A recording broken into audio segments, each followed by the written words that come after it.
Notre message d'aujourd'hui aura comme thème « Qui sont ces plusieurs ?» de Matthieu 7, verset 22. Qui sont ces plusieurs? J'aimerais vraiment bien que vous me suivez. Qui sont ces plusieurs? C'est bien défini dans Matthieu 7, 22. Parce que dans ce passage, Matthieu 7, 22, c'est le Seigneur Jésus lui-même qui adresse un avertissement solennel en disant « Plusieurs me diront ce jour-là, Seigneur, Seigneur. » Et moi, je leur répondrai, « Je ne vous ai jamais connu. » Et pourtant, ce sont des personnes qui ont prophétisé à son nom. Ce sont des personnes qui ont fait des miracles à son nom. Ce sont des personnes qui ont chassé des démons. Ce ne sont pas n'importe qui. Mais le Seigneur leur dira, je ne vous ai jamais connu. Mais bien aimés, je ne sais pas si nous sommes en train de réaliser la gravité des propos du Seigneur, mes bien-aimés. En tout cas, je ne sais pas, mes bien-aimés. Je ne sais pas si nous sommes en train de réaliser la gravité de ces propos du Seigneur. Ici, le Seigneur est face à des personnes qu'on appelle les hommes de Dieu, des hommes puissants, des hommes qui ont prophétisé, des hommes qui ont chassé des démons, des hommes qui ont drainé des foules. Mais le Seigneur leur a dit, je ne vous ai jamais connu. Je ne sais pas, mes bien-aimés, si nous sommes en train de réaliser cette gravité. Le Seigneur était face à des personnes qui drainent des foules. Le Seigneur était face à des personnes qui chassent des démons. Mais le Seigneur a dit, je ne vous ai jamais connu. Est-ce que Winnie, tu réalises ça? Des personnes qui ont passé toute leur vie de dire qu'ils sont serviteurs de Dieu.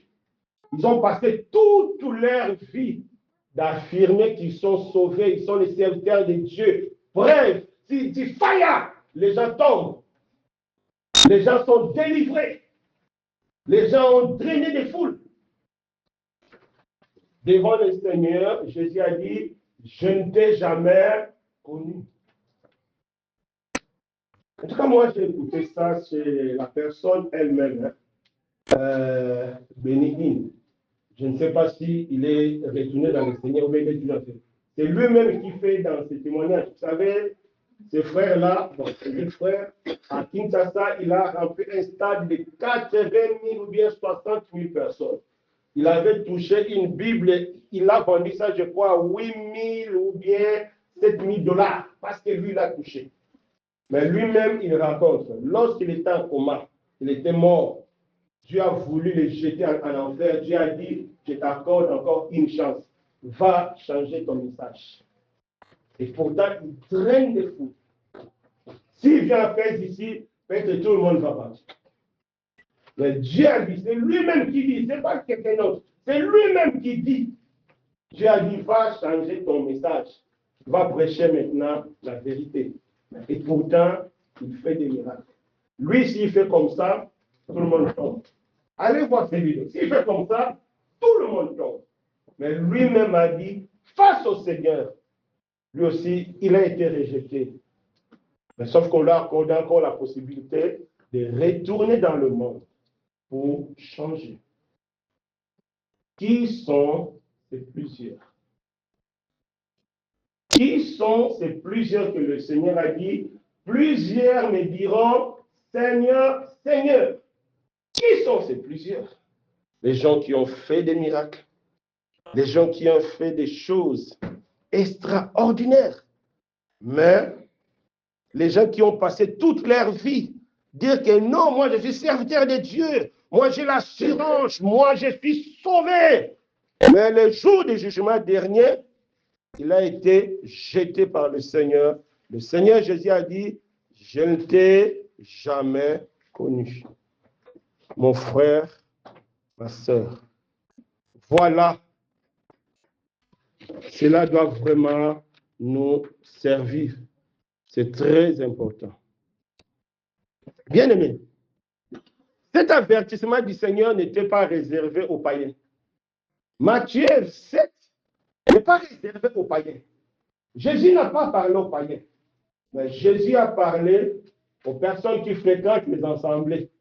Jésus a parlé aux personnes qui gênent, aux personnes qui prient, aux personnes qui prétendent avoir une assemblée, aux personnes qui prétendent aimer Jésus, aux personnes qui prétendent aimer Dieu, des personnes comme toi, des personnes comme moi. Voilà les destinataires de ces paroles de Matthieu 7. Parce que c'est nous qui disons que nous sommes enfants de Dieu. C'est nous. C'est nous qui disons que nous sommes serviteurs de Dieu. C'est nous. Hein? C'est nous. Alors, réfléchissons un peu. Toi et moi, nous sommes concernés. Mais bien aimés, cet avertissement du Seigneur, c'est une invitation que le Seigneur nous adresse à nous examiner à deux fois. Nous devons nous examiner deux fois. Parce que les personnes que le Seigneur a chassées, ils ont chassé des démons, ils ont prophétisé, ils ont fait des miracles, des choses authentiques. Ils ont fait ça au nom du Seigneur. Mais Dieu les a rejetés. Alors, c'est une invitation que le Seigneur nous adresse. Toi qui prétends être chrétien, toi qui prétends être servante de Dieu, serviteur de Dieu, toi qui prétends appartenir à une assemblée, il faut bien écouter. Il faut bien écouter ce que le Seigneur a dit. Jésus n'a pas chassé les païens. Jésus n'a pas chassé les alcooliques. Jésus n'a pas chassé les gens qui passent tout leur temps dans des boîtes de nuit. Non. Jésus a chassé des gens qui ont fait des miracles. Peut-être toi, tu n'as jamais fait de miracles. Peut-être toi, tu n'as jamais prophétisé. Hein? Peut-être toi, tu n'as jamais chassé les démons. Mais eux, ils ont chassé des miracles authentiques. Ils ont fait au nom de Jésus. Jésus les a chassés. Alors, qui sont ces plusieurs-là que Jésus a chassés? Voilà le thème de notre message. Vous savez, mes bien-aimés, le but de ce message, ce n'est pas pour nous faire peur, non. Rien de là. Mais seulement, c'est pour nous aider à refuser d'appartenir à la catégorie de plusieurs. Voilà le but de ce message. C'est pour nous aider à refuser d'appartenir à cette catégorie de plusieurs. Des gens qui ont fait des miracles, des gens qui ont fait beaucoup de choses, des gens qui sont connus, qui rêvent, qui donnent des prophéties, qui ont des visions, mais à la fin qui ont été rejetés. Jésus ne veut pas que toi et moi nous appartenons à cette catégorie-là. Mon frère, ma soeur, si tu es membre de cette assemblée ou bien si tu es invité, Jésus nous dit qu'il ne veut pas que cette assemblée, nous soyons parmi la catégorie de plusieurs. Mais il veut que nous soyons parmi la catégorie des petits troupeaux. Petits troupeaux qui se trouvent dans Luc 12, verset 32. Quelqu'un peut nous lire? Luc 12, verset 32. C'est la catégorie. Jésus veut que toi et moi nous appartenons. Luc 12, verset 32. Quelqu'un peut nous lire? Luc 12, verset 32. Luc 12, verset 32. Ne crains point, petit troupeau, car votre cœur va trouver bon de vous donner le royaume. Qu'est-ce que la Bible a dit? Ne crains pas, petit troupeau, car quoi? Car votre Dieu a trouvé bon de vous donner le royaume. Donc, le royaume appartient au petit troupeau. Mais plusieurs ont été chassés du royaume. Est-ce que vous comprenez? On va encore recommencer. Jésus ne veut pas que nous appartenions à la catégorie de plusieurs. Pourquoi? Parce que plusieurs ont été chassés du royaume. Mais le petit troupeau, qu'est-ce que la Bible dit? Le royaume, eux, en eux. Mais bien aimé, plusieurs ou petit troupeau, ce n'est pas une histoire de quantité. Non, c'est une histoire de qualité. Parce que la catégorie de plusieurs ont des critères d'identification spécifiques. Mais la catégorie aussi des petits troupeaux et aussi ont des critères d'identification spécifiques. Mais sauf que plusieurs personnes aiment les critères de plusieurs. C'est pourquoi plusieurs aussi sont à côté. Et peu de personnes aussi aiment la catégorie de petits troupeaux. C'est pourquoi aussi ils sont petits. Mais en réalité, ce n'est pas une histoire de quantité, mais c'est une histoire de qualité de vie. Les gens qui sont dans la catégorie de plusieurs, ils ont une qualité de vie propre à eux. Les gens aussi qui aiment la catégorie des petits troupeaux, ils ont aussi une qualité de vie propre à eux. Même les statistiques bibliques le montrent que une grande partie n'aime pas la qualité de vie que Dieu propose. Examinons tous les jugements de Dieu dans la Bible. Jugement de l'eau avec Noé. Combien ont été sauvés? Combien? 8. Combien ont péri? Plusieurs. Lot, là où l'histoire de l'homosexualité là-bas a commencé. Combien ont été épargnés de feu? Combien ont été brûlés? Vous voyez? Est-ce que c'est une question de nombre? Non. C'est une question de qualité. Voilà. Qui sont ces plusieurs? Qui sont ces plusieurs? C'est important. Prenons le cas de Jésus dans la Bible. Jean 6. La Bible dit Jésus a nourri 5000 personnes. Mais lorsque le Seigneur a dit, maintenant vous avez mangé du pain, vous avez bu mon grabi, maintenant c'est le temps de manger ma chair et de manger et de boire mon sang. Combien sont restés? Combien sont restés? Et les 4000 sont partis. Plusieurs, c'est 4000. Petits troupeaux, c'est... Est-ce que vous avez compris? Donc, Dieu ne veut pas que nous nous retrouvons parmi eux plusieurs. Parce que plusieurs représentent une catégorie de personnes qui répondent aussi à des critères bien spécifiques. Petit troupeau aussi, c'est une catégorie de personnes qui répondent aussi à des critères bien spécifiques. Mais sauf que les critères de plusieurs, beaucoup aiment ça. C'est pourquoi ils sont aussi plusieurs. Et les critères des petits troupeaux, c'est peu de personnes seulement qui aiment. Lorsque Jésus a donné mon gravi, tout le monde était d'accord. Mais lorsqu'il a dit, maintenant c'est mon sang, c'est combien de personnes sont restées? 12. Mais prenons encore un cas terrible. De la sortie de l'Égypte. La Bible dit qu'il y avait 600 000 personnes adultes qui avaient l'âge de plus de 12 ans. Alors, combien ont touché la terre promise? Combien? 2. Est-ce que vous imaginez de quoi il s'agit?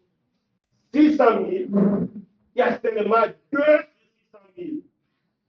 Voyons, mes bien-aimés, plusieurs. Alors, qui sont ces plusieurs-là? Voilà. Non? Qui sont ces plusieurs qui ont raté la terre promise? Qui sont ces plusieurs qui ont raté l'âge de Noé? Qui sont ces plusieurs qui ont été brûlés là-bas dans Sodome et Gomorrhe? Qui sont ces plusieurs qui ont fui Jésus? Lorsque Jésus était mort à la croix, il y avait combien de disciples autour de la croix? Et quelques femmes. Tous les autres, voilà. Qui sont ces plusieurs? Donc, bien aimé, ce message, c'est vraiment un message d'avertissement pour chacun de nous. Moi, le premier. Et vous, en deuxième position. Dieu veut qu'à travers de ce message, que nous puissions vraiment nous examiner à 2 fois. Parce que s'il a chassé des gens qui ont fait des miracles, des gens qui ont fait des guérisons, des gens qui ont fait des choses extraordinaires, Jésus les a rejetés. Nous devons nous examiner. Ou bien c'est pas ça? Ah, il y a vraiment une matière à nous examiner. C'est très important. Moi, je vois des fois personne me dit, ah, frère, tu sais que moi, j'ai pris beaucoup de minuit à 5 heures. Mais ils ont fait des minuit à 5 heures. Mais ils ont été rejetés. Hein. Non, ce n'est pas question de minuit à 5 heures. Ah non. Ah, ce n'est pas question de minuit à 5 heures. Non. Que Dieu nous fasse grâce. Donc, c'est important de comprendre que qui sont ces plusieurs? Ces plusieurs, c'est une catégorie de personnes qui répondent aussi à des critères bien précis. Donc, nous allons étudier ces critères pour nous permettre de ne plus se retrouver dans ces critères. Mais si tu es conscient que tu es dans ces critères-là, aujourd'hui, Dieu te fait grâce de quitter ces critères. Vous savez, lorsque Dieu ne parle que lorsqu'il y a possibilité de changement. S'il n'y a plus, parce que Dieu connaît toutes choses, s'il n'y a plus possibilité de changement, Dieu ne va plus te parler, Dieu va te dire, allez là-bas. C'est ça. À chaque fois que vous verrez les gens derrière vous, même si vous refusez, parce que Dieu voit encore qu'il y a possibilité de changement. Les jours où vous allez indiquer votre cœur comme c'est marques, vous n'allez plus voir personne. Vous n'allez plus voir personne. Parce que Dieu sait que pour vous, c'est fini. Donc, si Dieu nous parle aujourd'hui, c'est que Dieu voit encore qu'il y a la possibilité. Alors, qui sont ces plusieurs? Prenons nos Bibles. Prenons nos Bibles, mes bien-aimés.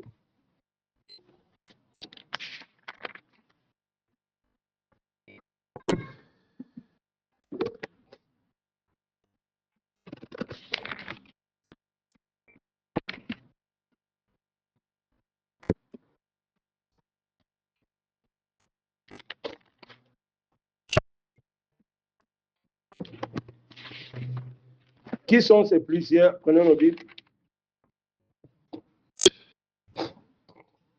Premier signe d'identification de la catégorie de plusieurs.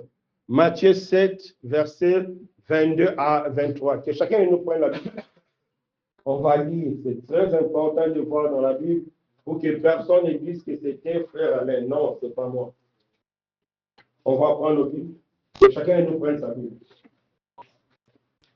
Que chacun de nous prenne sa Bible. J'espère que chacun de nous aussi a une Bible. Hein. Que chacun de nous prenne sa Bible, c'est important. On va lire qui a une belle voix. Je vais lire Matthieu 7, 22 à 23. Oui. Oui. Matthieu 7, 22 à 23. Bon, Rich, tu peux lire? Oui, lire. Plusieurs me diront en ce jour-là, Seigneur, Seigneur, n'avons-nous pas prophétisé par ton nom? N'avons-nous pas chassé des démons par ton nom? Et n'avons-nous pas fait beaucoup de miracles par ton nom? Alors je leur dirai ouvertement, je ne vous ai jamais connu. Retirez-vous de moi, vous qui commettez l'iniquité. Amen. Qu'est-ce que le Seigneur a dit? Il dit, ces jours-là, plusieurs personnes me diront. Les gens qui fréquentent les assemblées, les gens chaque dimanche sont là.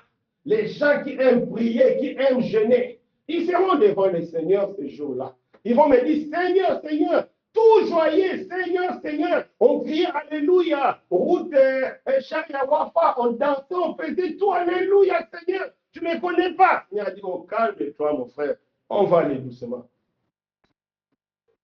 Le Seigneur a dit non. C'est pas comme ça. Ce n'est pas l'histoire des Seigneurs, Seigneur. Quelle a été la réponse du Seigneur? Je ne vous ai jamais connu. Et le Seigneur a donné une raison valable. Parce que la Bible dit que notre Dieu ne ment jamais.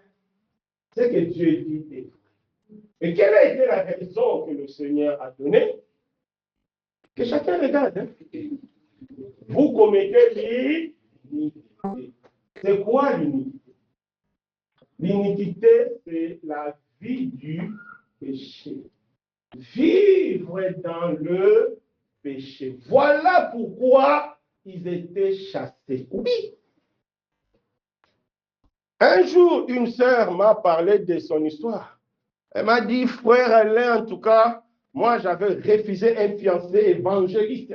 Il dit, prêche, il fait des miracles, tout ça. Mais moi j'avais refusé ce fiancé-là. Pourquoi? Il dit, malgré qu'il était évangéliste, il voulait toujours marcher avec moi, toujours sortir avec moi. Et moi j'avais dit non. C'est pourquoi je l'ai quitté. Voilà la sœur et les petits troupeaux. L'évangéliste et plusieurs. Parce que malgré qu'il est évangéliste, malgré qu'il prophétise, malgré qu'il fait de ça, c'est qu'après, il voulait toujours sortir avec la sœur. Et la sœur disait non. Et la sœur a coupé la relation. Parce que l'autre était plusieurs. C'est ça, plusieurs. C'est l'iniquité. C'est le péché. Le péché, ce n'est pas ce que nous pensons. Le péché, c'est désobéir à la parole de Dieu. Voilà le péché. Ce que Dieu appelle le péché, c'est lorsque tu désobéis à la parole de Dieu. Ce n'est pas lorsque tu n'as rien. Ce n'est pas lorsque tu fais les démarches, tu dis que non, bon, Seigneur, tu sais que moi je suis dans les démarches, oui, mais tu sais que moi je suis dans mes corps. Non, ce n'est pas ça que Dieu appelle le péché. Dieu appelle le péché lorsque tu désobéis à sa parole. Lorsque volontairement, tu acceptes de demeurer dans le péché. C'est ce que le Seigneur a dit. Éloignez-vous de moi, vous qui vivez dans l'iniquité. Le Seigneur a dit, c'est fini. Vous vivez dans l'iniquité. Voilà. Ils avaient d'apparence religieuse. Les gens qui gênent, les gens qui prient, qui font ceci. Mais après la prière, dans le secret, ils vivaient dans le péché. Dans le secret, ils étaient loin du Seigneur. Vous savez, il y a beaucoup de personnes qui viennent les dimanches. Il y a beaucoup de personnes qui prient. Il y a beaucoup de personnes qui gênent. Mais ils n'ont pas de relation avec Dieu. C'est pourquoi ces chrétiens-là, ils n'ont pas de relation avec Dieu. Ce n'est pas la relation avec Dieu qui l'intéresse. C'est ce qui l'intéresse. Les dimanches, j'étais là, j'ai prié, j'ai jeûné, c'est tout. Mais ce n'est pas la relation avec Dieu. Lorsque la relation avec le Seigneur ne t'intéresse pas, tu vas vivre dans le péché. Parce que lorsque tu as une relation avec quelqu'un, tu vas tenir compte de la personne. Ou bien c'est pas ça? Tu vas tenir compte de la personne. Mais lorsque tu ne tiens pas compte de la personne, c'est qu'il n'y a pas de relation. Donc, c'est des chrétiens de dimanche. C'est des chrétiens de ministère. C'est des chrétiens qui drainent des foules. C'est des chrétiens qui gênent lorsqu'il y a un souci. Je fais ceci, gêne. Comme un jour, j'ai passé, un frère m'a dit, ah frère, tu vas prier avec moi parce que j'ai besoin d'obtenir le visa des États-Unis. On a prié. J'ai écouté seulement les frères aux États-Unis. Pas même dit même qu'il y a le visa. Donc pour lui, c'était le visa. Voilà ce type de chrétiens-là. Ils sont intéressés à la bénédiction. Ils ne sont pas intéressés à la personne qui donne la bénédiction. Voilà le type de chrétiens que Dieu va chasser. Voilà les types de chrétiens que Dieu va chasser. Toi, tu veux qu'il y ait la bénédiction. Oui. Non. Voilà. Des dons spirituels. Ils parlent la langue, ils prophétisent. Mais ils sont là au culte. Ils sont là au séminaire. Ils prient. Ils font tout. Mais ils vivent dans l'iniquité. C'est le Seigneur qui a dit. Parce que vous commettez l'iniquité. Parce que vous vivez dans le péché. Et bien aimé, nous devons chercher à avoir une relation avec le Seigneur. La relation avec le Seigneur nous engage dans une vie de sainteté. Lorsqu'une femme aime vraiment son mari, quelles que soient les conditions matérielles de son mari, la femme va vraiment se donner. Le sexe, c'est pas ça? Hein? Est-ce que c'est pas ça? Oui, c'est ça. Lorsque la femme aime son mari, elle est dans une bonne relation. Qu'elle mange ou qu'elle ne mange pas, elle est satisfaite. Voilà ce que Dieu nous demande. Nous devons chercher une relation avec lui. La relation avec le Seigneur nous empêchera de regarder le monde, de faire comme les autres, de vivre comme eux. Sinon, nous allons marcher dans l'iniquité. Beaucoup, se disant chrétiens ou bien chrétiennes, marchent dans l'iniquité. Il y a des chrétiens qui prient, qui gênent, mais qui sont vraiment égoïstes. Tellement égoïstes. Il y a des gens que tu pars chez eux, ou bien ils te servent des choses pourries. Ça, c'est quoi? Oui, moi, il y a des choses pourries. Donc, elle devait jeter, mais elle n'a pas jeté. Elle te sert. Voilà l'égoïsme. Voilà l'égoïsme. C'est ça l'égoïsme. De telles personnes, Jésus n'est pas dans le cœur. Il n'a pas besoin de discuter. Jésus n'est pas dans le cœur. T'es jaloux. La personne est jaloux. Donc, il ne veut même pas avoir que l'autre a ça. Non, son cœur brûle. Non. C'est ça le péché. C'est ça le péché. Beaucoup pensent qu'un jour, je parlais avec quelqu'un, bon, la personne me ramenait. Beaucoup pensent que le péché, c'est seulement la fornication. Non. Non, ce n'est pas ça. S'habiller mal, c'est péché aussi. Tu t'habilles mal, c'est un péché. Tu es égoïste, c'est un péché. C'est la même chose. Prenons nos Bibles. Galates 5, verset 19 à 20. On va lire. Bon, 20 à 21. Galates 5, 19, 20 à 21. On va lire. Au lieu de beaucoup parler, que Dieu lui-même nous parle, là, nous serons plus fixés. Oui. Galates 5, quelqu'un peut lire?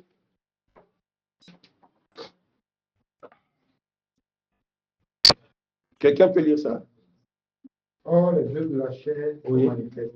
Oui. Ce sont l'impudicité, L'impureté, l'impureté, la dissolution, l'idolâtrie, la magie, les inimitiés, les querelles, les jalousies, les animosités, les disputes, les divisions, les sectes, l'envie, l'ivrognerie, les excès de table et les choses semblables. Ici, Paul s'adressait à qui? À des... Mes frères, ici, Paul s'adressait à qui? À des chrétiens de Galates. Et à la fin, qu'est-ce que Paul a dit? Je vous le dis d'avance, comme je l'ai déjà dit. Comme je l'ai déjà dit. Ceux qui commettent de telles choses n'hériteront point le royaume. Ceux qui commettent de telles choses n'hériteront pas le royaume des cieux. Mais certaines fois me disent que, ah non, la Bible dit que nous sommes sauvés par la foi, non pas par les œuvres. Oui, nous sommes sauvés par la foi, pas par les œuvres. Mais sauf que c'est lui qui a la foi. La foi n'est visible que par les œuvres. Ce n'est pas que tu es sauvé par les œuvres, non. Tu es sauvé par la foi. Mais parce que tu as la foi, cette foi, tu le vis par les œuvres. Mais si tu as une foi qui n'a pas des œuvres, qu'est-ce que la apôtre Jacques a dit, la Bible appelle ça une foi morte. Comment une foi morte peut te sauver? Ce n'est pas possible. Voilà. C'est pourquoi le Seigneur les a chassés. Il dit, je ne vous ai jamais connus. Et pourtant, ils ont invoqué le Seigneur. Et pourtant, on les appelle les hommes de Dieu. C'est pourquoi je vous ai dit, mes bien-aimés, ne suivons pas les gens parce que tout le monde parle de lui. Non. Il faut suivre les Écritures, la parole de Dieu. C'est très important.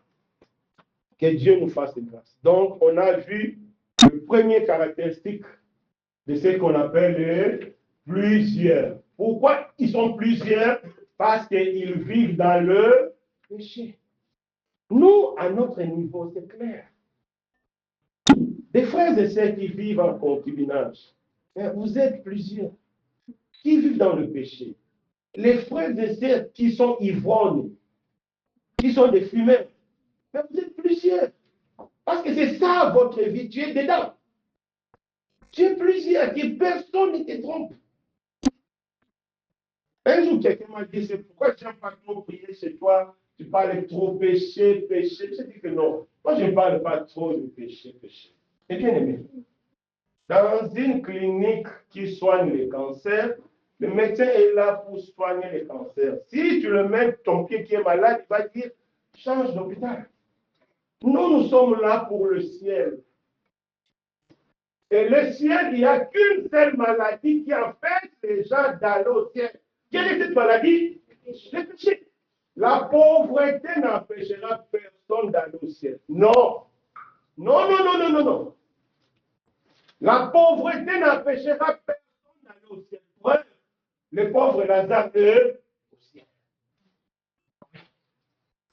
Avoir, ou bien ne pas avoir des enfants, ne pas être intelligent, être chômeur, n'empêchera personne d'aller au ciel. Il y a seulement une chose que Jésus peut te chasser. C'est quoi? Si tu commets l'iniquité. Alors toi, tu ne veux pas qu'on te parle de l'iniquité. Tu veux que je te parle de la bénédiction. Est-ce que tu seras sauvé? Peut-être que tu seras dans la joie sur la terre. Charnellement, tu seras à l'aise. Mais spirituellement, tu seras mort. Comme l'église de Sardès. Qu'est-ce que le Seigneur a dit? Tu passes être vivante, tu es morte. Voilà. C'est comme ces gens-là, c'est comme plusieurs que le Seigneur a chassés. Ils pensaient être vivants. Parce que c'est eux qui disaient qu'ils sont les hommes de Dieu. C'est eux qui chassent les démons. C'est eux qui ont rempli le pays dans des pancartes, campagnes de délivrance, miracles et tout ça. Mais le Seigneur a dit, parce que vous vivez dans l'iniquité, loin. Nous ne sommes pas là pour déranger les gens. Moi-même, le premier. Si je ne fais pas attention, c'est moi que Jésus va me mettre d'abord dehors. C'est comme ça que moi, je réfléchis. C'est pourquoi moi-même, je suis d'abord fidèle avant d'être pasteur. Moi, j'ai une vie de tout fidèle. J'ai pris, j'ai fait comme tout fidèle fait, c'est que moi-même, je l'ai fait d'abord. C'est comme ça. Le titre ne sauvera personne. Judas a fait le miracle et tout ça, tout ça. Qu'est-ce que la Bible dit? Il est parti en enfer. Judas a eu le même ministère que Pierre. Vous connaissez Pierre? L'apôtre du Seigneur. Judas a eu le même ministère. Judas a eu la même puissance que Pierre. Mais aujourd'hui, il est en attente de l'enfer. Parce qu'il volait l'argent. Il volait bongo. Il volait de l'argent. Mon frère, si tu es voleur, si tu es menteur, si tu es impudique, il faut faire très attention. Très important. Que Dieu nous fasse grâce. Dieu nous appelle aujourd'hui à nous examiner 2 fois. Voilà le but de ce message. Deuxième raison. Pourquoi le Seigneur les a chassés? On va les trouver dans Luc 18, verset 8.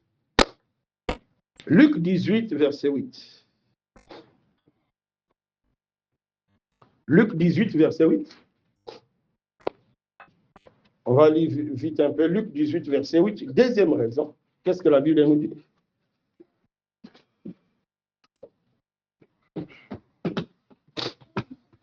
Luc 18, verset 8. Je vous le dis, il leur fera promptement justice. Mais quand le Fils de l'homme viendra, trouvera-t-il la foi sur la terre? Donc, Jésus-Christ, notre Seigneur de gloire, il est inquiet. Il dit, est-ce que le jour de son retour, il va vraiment trouver les hommes de foi sur cette terre? Je ne sais pas si vous imaginez l'inquiétude du Seigneur. Vous savez, aujourd'hui, il y a combien de nombres d'églises? Moi, quand je suis venu à Fès, il y a combien? Il y a presque 30 ans, plus de 30 ans. Il n'y avait qu'une seule ensemble. Aujourd'hui, après 30 ans, il y a combien d'assemblées à Fès? Il y en a plusieurs assemblées à Fès. Donc, le Seigneur sait que avant son arrivée, il y aura plusieurs. On me dit, dans mon pays, tu peux trouver 3 assemblées dans une même rielle. Mais dans tout ça, dans le monde actuel, au Gabon, au Cameroun, partout. Mais le Seigneur, dans sa sagesse, parce qu'il est omniscient, il se demande, est-ce que le jour de l'enlèvement, il va vraiment trouver la foi? Je ne sais pas si vous imaginez, je ne sais pas si vous réalisez l'inquiétude du Seigneur. Est-ce que vous réalisez l'inquiétude? Lui qui connaît toutes choses, lui qui sait qu'avant l'enlèvement, il y aura plusieurs assemblées. Mais il est inquiet, il se demande, est-ce que lorsque je vais venir prendre mon église, est-ce que je vais vraiment trouver la foi? Voilà pourquoi beaucoup seront chassés par manque de foi. Beaucoup pensent que la foi, c'est une histoire de sentiments. Non, j'ai la foi en Jésus. Non, ce n'est pas ça. La vraie foi produit l'obéissance. La vraie foi produit la transformation. C'est lui qui a la foi. Il n'a même pas de dire qu'il a la foi. Sa vie témoignera qu'il a la foi. Parce que la vraie foi en elle-même produit l'obéissance. La vraie foi en elle-même produit la transformation. Sans même que tu te donnes la peine, sans même que tu te forces, tu verras que toi-même, tu seras transformé. C'est-à-dire, chaque jour, tu seras transformé. Comme notre bien-aimé Paul. Paul a dit, avant moi, j'étais un bandit. Avant moi, j'étais un blasphémateur. Avant moi, j'étais un homme violent. Mais à cause de la connaissance de Jésus, je vois comme ma vie passée était comme la poubelle. Est-ce que quelqu'un là a dit que la violence était mauvaise? Non. C'est lui-même, à cause de la foi, à cause de la connaissance du Christ, Paul a dit que non, non, non, non, non. Taper quelqu'un, c'est mauvais. Paul a dit que non, non, non, non, non, non. Mentir, c'est mauvais. Voilà la foi. La foi nous enseigne. Elle-même. Tu n'as même pas besoin de personne. Non. Non, non. Hier, j'ai discuté avec les frères dans notre formation. J'ai dit, si je prends 10 ans avant que je devienne responsable de tout ça, mais si je prends ma vie chrétienne 10 ans, je ne vois pas quel est le jour où j'ai même manqué une réunion. Ce n'est pas que la réunion, c'est ça qui fait que je sois chrétien, non. Mais parce que j'ai été engagé. Parce que la foi, c'est aussi, la foi nous pousse aussi à chercher les choses du ciel. Tu ne peux pas dire que tu as la foi, tu es intéressé aux choses de la terre. Lorsqu'il y a culte et concert, toi tu pars au concert. Lorsqu'il y a match et culte, toi tu pars au match. Lorsqu'il y a un souk et culte, toi tu pars au souk. Mais ta foi a un souci. Ta foi a un souci. La Bible dit, si nous sommes ressuscités avec Christ, nous allons faire quoi? Chercher les choses d'en haut. Voilà. La vraie foi nous attire vers les choses célestes. Mais quelle est la foi aujourd'hui qui attire les gens vers le matériel? Non, ça, ce n'est pas la vraie foi. Voilà, c'est pourquoi le Seigneur est étonné. Il dit, est-ce que lorsque je vais venir, est-ce que je vais trouver la foi qui attire les gens vers les choses célestes? Ou bien je vais trouver La foi qui attire les gens vers les choses matérielles. Aujourd'hui, beaucoup ont la foi vers les choses matérielles. Moi, j'ai la foi, je ne mourrai pas pauvre. Moi, j'ai la foi, je vais passer. Ça, c'est la foi qui ne vient pas de Dieu. Non, ça ne vient pas de Dieu. La foi de Dieu nous attire d'abord vers les choses célestes. Et une fois on est assis dans la foi, maintenant on va adresser nos requêtes à Dieu. Fais-moi grâce de me marier, fais-moi grâce de réussir, fais-moi grâce de ceci. Oui, Dieu fera grâce parce qu'il dit, il nous aime. Pourquoi il va nous refuser? Non. Voilà. Manque de foi. C'est très important. Parce que la foi produit en nous la transformation. Donc, la foi rend la vie de Jésus visible. Retournons dans Matthieu 7 toujours, parce que ce sont le plusieurs de Matthieu 7. Matthieu 7, 16 à 21. Quelqu'un peut nous lire Matthieu 7, 16 à 21. Matthieu 7, 16 à 21. Quelqu'un peut lire Winnie, pardon. Lis-nous vite, vite là. Matthieu 7, 7. Non, Matthieu 7, 16 à 21. Oui. Vous les reconnaîtrez à leurs fruits. Oui. Cueille-t-on des raisins sous des épines Oui. ou des figues sous des chardons? Oui. Tout bon arbre porte de bons fruits, Oui. mais le mauvais arbre porte de mauvais fruits. Un bon arbre ne peut porter de mauvais fruits, ni un mauvais arbre porter de bons fruits. Tout arbre qui ne porte pas de bons fruits est coupé et jeté au feu. Est-ce que tu as compris, Winnie? Donc la Bible nous dit, on ne peut pas aller dans un arbre de figues pour chercher les orangers. Non, mais nous trouvons des chrétiens où on peut trouver des albums de Kofi, des albums, on va trouver ça dans leur cœur, on va trouver. Je ne sais pas. Tu sais, des fois, je suis étonné moi-même, quand je regarde, je dis, mais il y a quand même quelque chose qui ne marche pas. Parce que moi aussi, je suis chrétien. Non, moi, je me comporte chrétien comme tout le monde. Moi, tout ce que je vous demande de faire, moi-même, je me force d'abord à le faire le premier. Ah oui.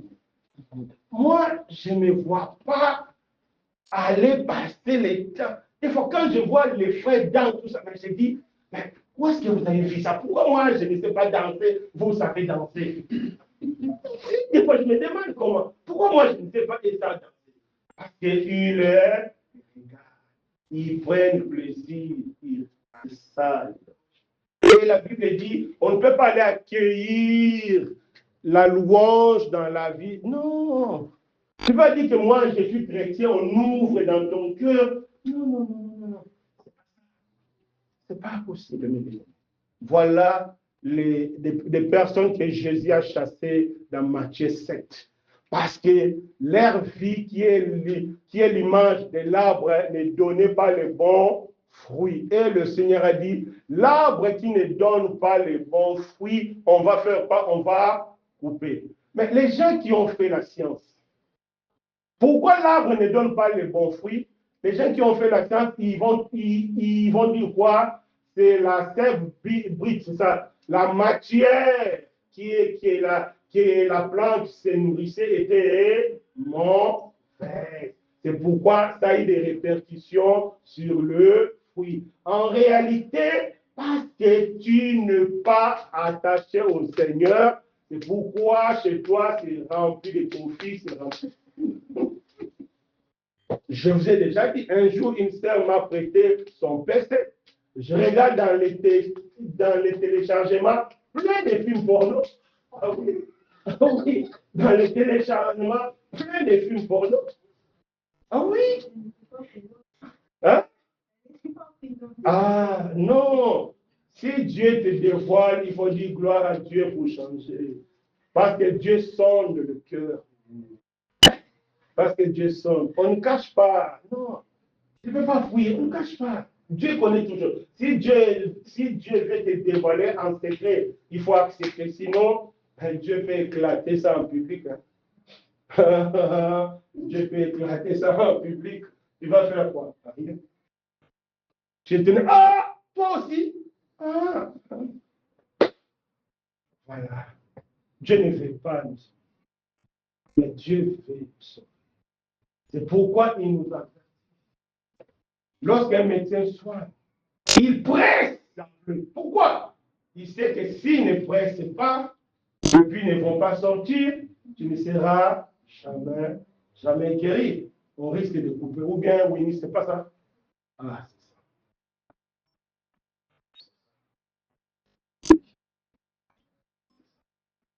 Que Dieu nous fasse grâce. Voilà la foi. Beaucoup n'ont pas de foi. Comment savoir que tu n'as pas de foi? Parce que depuis que tu te dis que tu es chrétien, ta vie ne changerait pas. Parce que la foi change quelqu'un. La foi transforme. La foi des Zachée. On voit ça dans la Bible. Il n'a pas même fait un jour de christianisme. Seulement quelques minutes de christianisme. Lorsqu'il a croisé le Seigneur, il dit, à partir d'aujourd'hui, le vol à bout, il y a tout ce que j'ai eu chez les gens, je vais rembourser 4 fois. Il n'a même pas fait un jour, mais parce qu'il était dans une foi véritable. La foi véritable n'a pas besoin de jours. Le même jour que tu as la foi véritable, le même jour que la vie change. Voilà, des vrais chrétiens, la vraie repentance, c'est le même jour. Vous savez, lorsqu'on prend la décision, c'est dans le secret qui compte. Même la femme là qui est en concubinage dans Matthieu 4, comment Jésus a accepté sa confession? Parce qu'en présence de Jésus, elle n'a pas nié, elle a dit la vérité. Lorsque tu dis la vérité dans ton cœur, lorsque tu prends une décision sincère dans ton cœur, lorsque tu vas sortir, ce n'est que pour mettre en exécution. Mais Dieu va déjà compter que non, la décision est sincère. Pourquoi nous ne mettons pas nos décisions en exécution? Parce que nous ne sommes pas sincères. Lorsqu'on se répand, on n'est pas sincère. On dit seulement parce que non. Si vous êtes sincère, si nous sommes sincères, dès qu'on va sortir, on met en exécution. Voilà pourquoi le Seigneur est inquiet. Il dit, malgré qu'il y a beaucoup d'assemblées à faire, est-ce que si moi je viens à faire, est-ce que je vais trouver la foi? La vraie foi transforme. Le troisième signe, Matthieu 7, 13. Qui sont ces plusieurs de Matthieu 7? C'est des personnes qui vivent dans l'iniquité. Deuxièmement, c'est des personnes qui n'ont pas de foi. Troisième signe de plusieurs, Matthieu 7, 13. Écoutons la parole du Seigneur. Quelqu'un peut lire? Entrez par la porte étroite, car large est la porte, spacieux est le chemin qui mène à la perdition, et il y en a beaucoup qui entrent par là. Oui. Donc, le plusieurs de Matthieu 7, c'est des chrétiens de la porte large. Les chrétiens qui aiment la facilité. Les chrétiens des raccourcis. Ah, l'obéissance est trop longue. Ah, on passe. Voilà. C'est ça la porte large. C'est la raccourci. C'est les raccourcis. Non. Les chrétiens des raccourcis. Moindre obstacle, on pêche. Dit que non, c'est trop dur. On va se repentir. Dieu comprendra. Non, c'est ça les chrétiens de la voie large. Ils n'ont aucune consistance. Non. La voie large. Large. C'est des chrétiens d'apparence. Mais au fond, il n'a aucune résistance. Non. C'est large, large. Donc, il veut la vie facile. Ah non. Même le Seigneur à la croix. Vous savez pourquoi Jésus a refusé le vinaigre à la croix? Parce qu'à l'époque, le vinaigre était comme l'anesthésie. C'est pour diminuer la souffrance. Il avait refusé parce qu'il était déterminé à souffrir jusqu'à la fin pour que l'Église devienne sainte. Lorsqu'on veut raccourcir notre obéissance, on ne va pas arriver à la sanctification. Ce n'est pas possible. On ne va pas arriver à la sainteté que Dieu demande. Ce n'est pas possible. Non. On fait des démarches, il y a petit blocage. Non. Est-ce qu'il n'y a pas quelqu'un qui peut nous faire ces papiers-là? C'est ça, là. Non, ce n'est pas ça. Nous devons résister. Vous savez pourquoi? La fois passée, on a vu dans Luc 2, la Bible nous dit, notre Dieu, il est celui qui contrôle l'histoire. Notre Dieu contrôle toutes choses. Rien, personne ne peut fermer la porte à Dieu. Non, nous devons être obéissants. J'avais suivi un témoignage. Le monsieur là, il faisait beaucoup de fétiches. Il était dedans. Alors Dieu a voulu le sauver. Il est parti en Belgique. Il était ministre à Kinshasa. Il est parti en Belgique. Il a fait l'accident. Et il y a eu mort d'homme. Là, c'est la Belgique. On dit à monsieur, en tout cas, il y a eu mort d'homme. Même si tu as eu des blessés, tu marches avec des béquilles, tu vas aller en prison. Le monsieur est parti en prison. Il a fait une semaine. Il a dit à sa femme, viens. Moi, je ne peux pas rester en prison. Va chez tel marabout, parce que lui, c'était comme ça. Vous savez, beaucoup sortent de prison par la magie. Hein. Il dit que non, va, tel magie, tel marabout, papa. La femme est partie, la vie, tel marabout, papa, va faire. Donc, le marabout a dit, bientôt, il va sortir. Dès que la femme a fait ce truc-là, on vient annoncer à ce monsieur, on a ajouté encore une semaine de prison. On a ajouté encore une semaine de prison. Donc, le monsieur a vu que c'était dépassé. Mais la famille de la femme qui priait, ils ont téléphoné à la femme. On a eu la révélation, mais pourquoi tu es parti faire de telles choses? Ne fais plus de telles choses. Crois en Dieu. Et la femme est partie dire à son mari, moi je ne veux plus suivre ces choses, on va commencer à prier. Et en priant, la famille a encore appelé. Dis à ton mari, Dieu a dit il va sortir le mercredi. On a donné la date. On dit le mercredi, il va sortir. Le mercredi aussi, il est sorti. Voilà pourquoi nous devons obéir à Dieu. Parce qu'il contrôle même les systèmes judiciaires. Ça m'a tellement fortifié, j'ai dit, Seigneur, donne-moi la force. Il contrôle même les systèmes judiciaires. Donc, il était sous contrôle judiciaire. Donc, il ne pouvait pas quitter la Belgique. La famille continue à prier. On dit que non, Dieu a dit, le 28, il sera à Kinshasa. Il dit non, ce n'est pas possible. L'instruction est encore en cours. Il reste comme ça, l'avocat l'appelle. En tout cas, j'ai pu obtenir l'autorisation. J'ai même déjà acheté les billets qui voyagent les 27 et les 28 matin qui sera à Kinshasa. C'est comme ça, comme cela s'est passé. Voilà, mes bien-aimés, pourquoi nous ne devons pas être des chrétiens de la porte large. Soyons de la porte étroite, parce que notre Dieu contrôle tout. Notre Dieu est le maître de tout. Voilà. Eux, ils étaient des chrétiens de la voie large. Des chrétiens qui aiment ce que la Bible nous dit dans 2 Timothée 3, de 5 à 4, c'est-à-dire des personnes qui aiment le plaisir plus que Dieu. Voilà ce que la Bible dit. Beaucoup de personnes, soi-disant chrétiens, ils aiment le plaisir plus que Dieu. Si tu as des doutes, organise une fête les jours de la prière ou bien les jours du séminaire, tu verras ceux qui aiment le Seigneur plus que la fête, ou bien tu verras ceux qui aiment le plaisir plus que Dieu. Voilà. C'est pourquoi le Seigneur les a chassés. Parce qu'ils étaient des chrétiens d'apparence.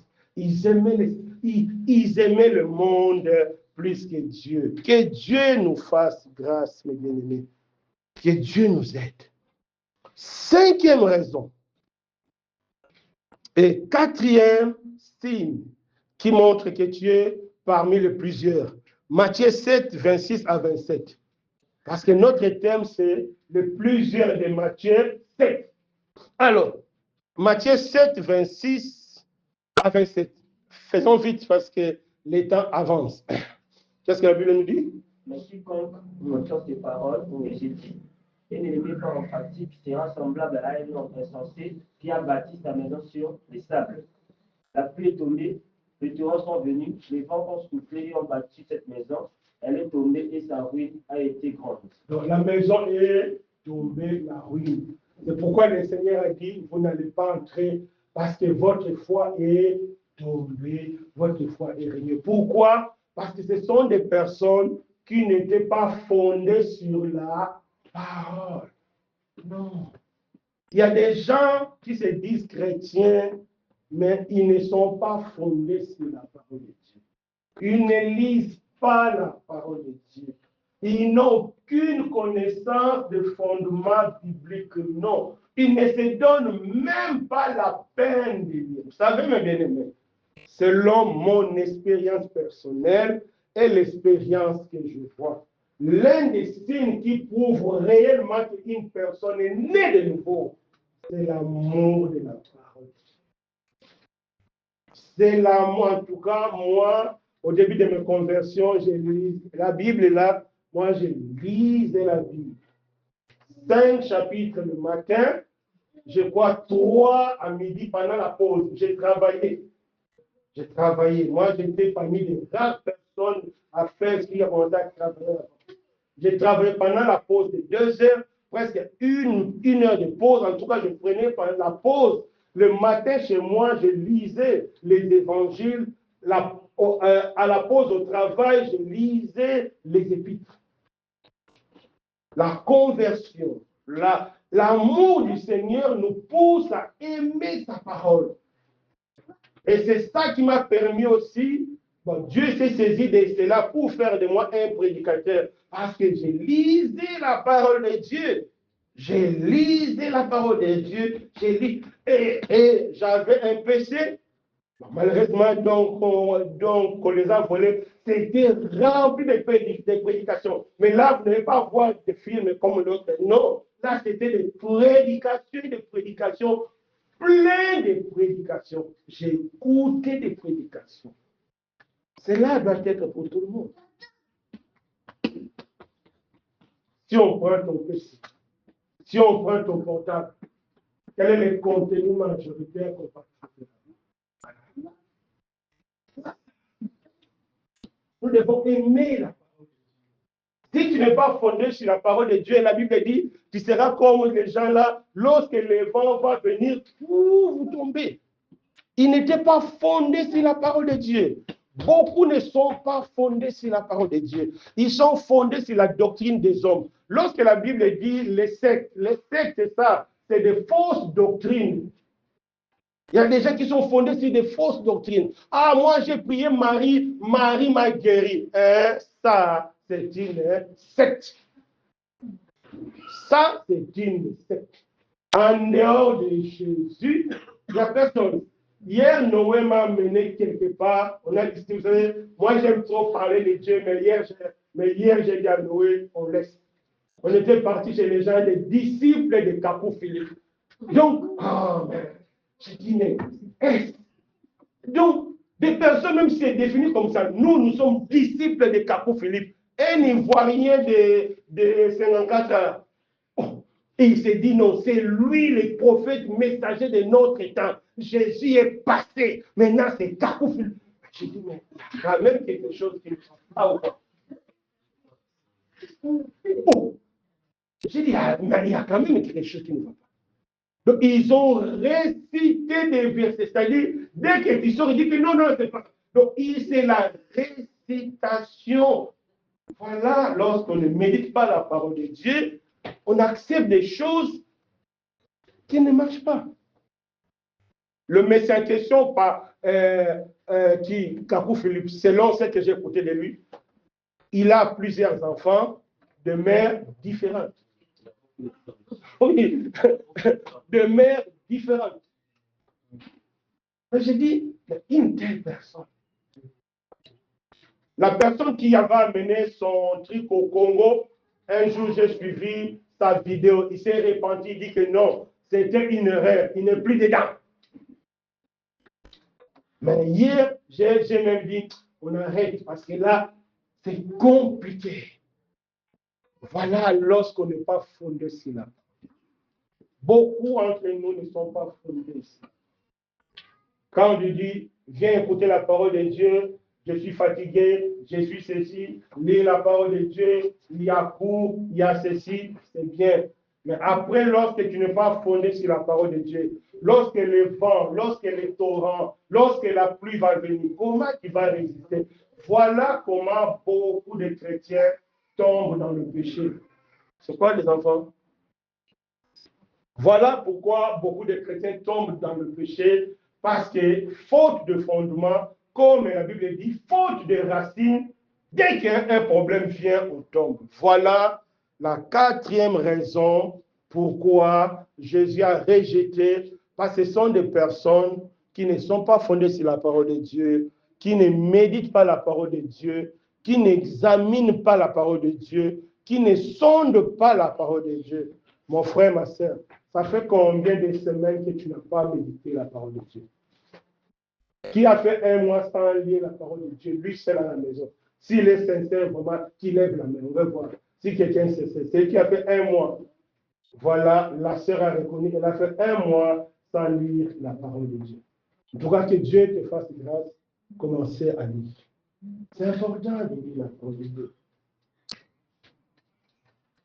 Vous savez, moi, hier, j'ai prié, j'ai dit, Seigneur, fais-moi grâce que je ne puisse rien faire sans écouter ou bien sans lire la parole de Dieu. Donc, avant que je regarde les informations, toute chose, il faut que je lise aussi la parole de Dieu. Donc, je ne peux pas faire autre chose sans lire la parole de Dieu. C'est seulement hier, j'ai fait cette prière-là. Parce que la parole de Dieu est tout.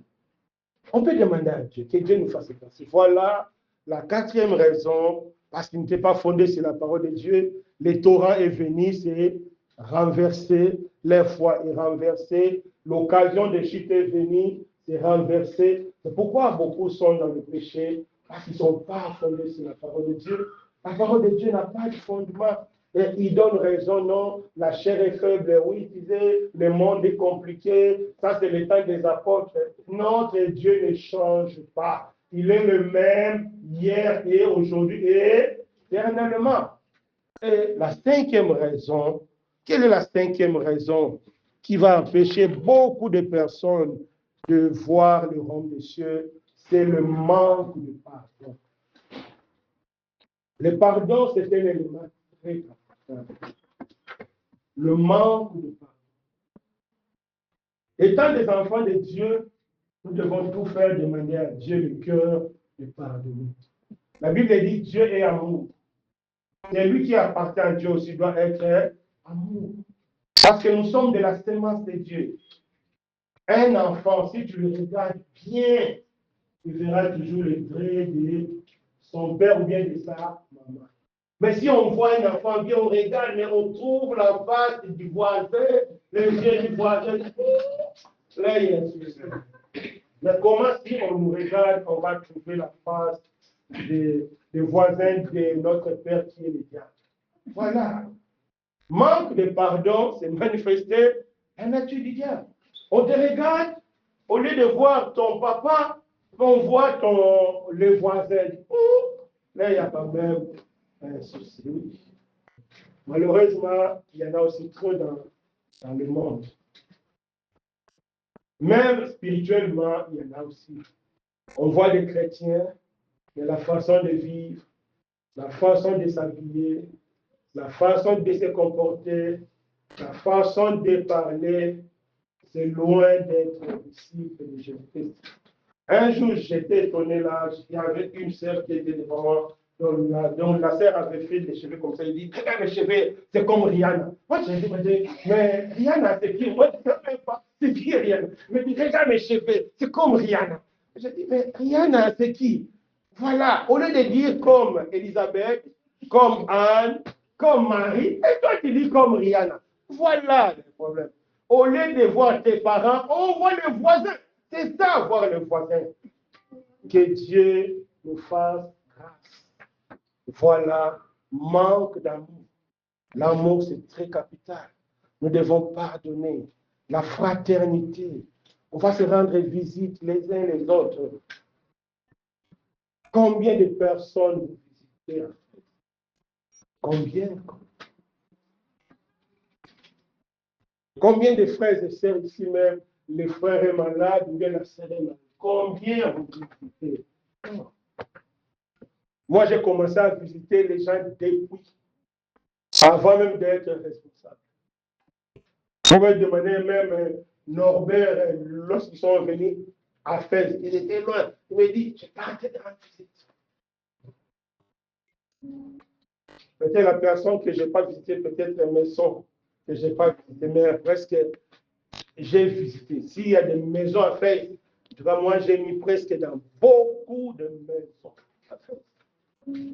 Je n'étais pas responsable. C'était quelque chose de naturel. C'est naturel rendre visite. Quand je vois un frère, une sœur qui ne vient pas, je parle, mais qu'est-ce qui ne va pas? Voilà. Ça doit être quelque chose de naturel. Naturel. Voilà. Parce qu'on a la sémence de Dieu. On a la sémence de Dieu. Voilà.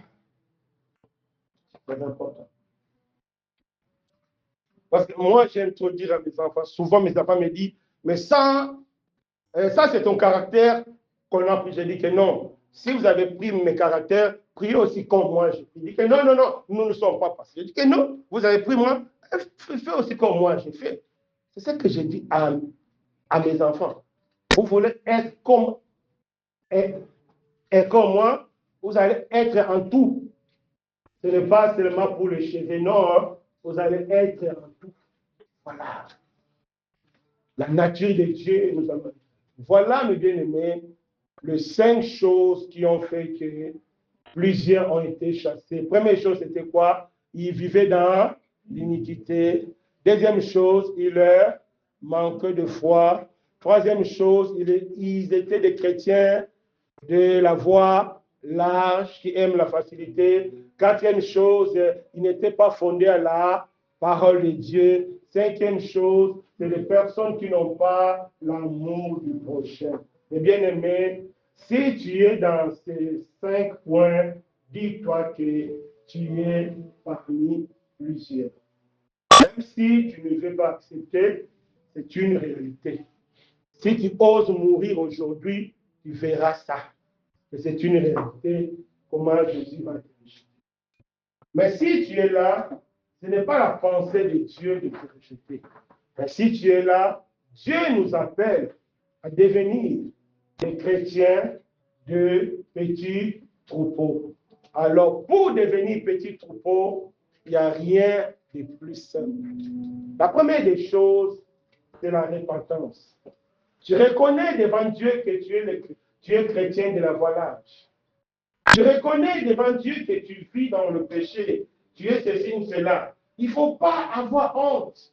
Dieu connaît toutes choses. Que tu dises ou pas, Dieu connaît. Pourquoi cacher à celui qui connaît ta vie? Pourquoi cacher à celui qui connaît? Dieu nous demande seulement d'être sincère. Dire au Seigneur, oui, je vis ceci, je vis cela, pardonne-moi. Et la deuxième étape, nous devons prendre la résolution de nous attacher à Jésus à travers de sa parole. On ne peut s'attacher à Jésus qu'à travers de sa parole. Parce que c'est même la parole de Dieu qui crée la foi. C'est la parole de Dieu qui nous transforme. Une foi qui est fondée sur la parole de Dieu, c'est la foi qui transforme. C'est la foi qui nous attire vers les choses du ciel. Voilà, mes bien-aimés, comment on peut passer de plusieurs aux petits troupeaux. Repentance, un engagement de s'attacher à Jésus à travers de sa parole. C'est tellement simple. C'est tellement simple. Tu vas échapper au jugement de Dieu. Mon frère, ma soeur. C'est Jésus lui-même qui a adressé cet avertissement. Il n'a pas adressé ça aux païens. Il n'a pas adressé ça aux ivrognes de l'époque. Non. Jésus a adressé cet avertissement aux religieux, aux personnes qui prétendent être des enfants de Dieu, aux personnes qui prétendent être chrétiens, aux personnes qui prétendent, qui prient, qui prétendent avoir une assemblée. Voilà ce que le Seigneur nous dit. Aujourd'hui, c'est vraiment possible de passer de ces plusieurs aux petits troupeaux. Rentre à toi-même, ma soeur. Rentre à toi-même, mon frère. Répands-toi. Demande pardon et prends l'engagement de s'attacher à Jésus à travers de sa parole. La parole de Dieu va créer la foi, une foi véritable qui va te transformer, une foi véritable qui fera de ta vie que le ciel devienne une priorité, une foi véritable qui te permettra de porter le fruit. Voilà, oh Dieu, ce que chacun de nous peut faire. Que chacun de nous se dispose dans son cœur. Que chacun de nous se dispose